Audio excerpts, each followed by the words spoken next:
ও এখনো কোমাতেই আছে, ওর কোনো জ্ঞান ফিরে নেই, কোনো জ্ঞান নাই। তো ওই অবস্থাতেই আছে আর কি। আর দোয়া করবেন যেন আল্লাহ ওর জ্ঞান ফিরায় দেয়।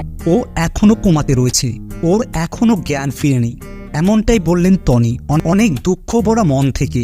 টনির কষ্ট যেন শেষই হচ্ছে না। আমি জানি অনেকে প্রশ্ন করতেছেন আমার হাজবেন্ড কেমন আছে। আমার হাজবেন্ড আসলে মাঝখানে অবস্থা একটু খারাপ হয়ে গেছিল, একটু না মানে খুবই খারাপ হয়ে গেছিল, প্রেশার ফল করে গেছিল, তারপর হার্টবিট অনেক হাই হয়ে গেছিল মানে কয়েকদিন আগে।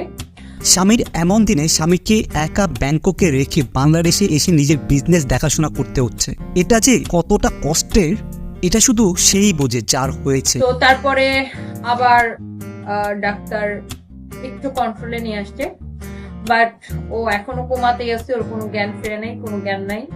টনি আরও বলেছে, সবাই আমার স্বামীর জন্য দোয়া করবেন, আমার স্বামী যেন সুস্থ হয়ে ফিরে আসতে পারে। তো ওই অবস্থাতেই আছে আর কি। আর ওর সাথে সারাক্ষণ দুজন নার্স থাকে, দুজন আইসিইউ স্পেশাল নার্স থাকে দুজন সারাক্ষণ। সো এখন নার্সরাই সাথে আছে, আমি দেশে আসছি, আবার চলে যাব। সো দোয়া করবেন যেন আল্লাহ ওর জ্ঞান ফিরায় দেয়।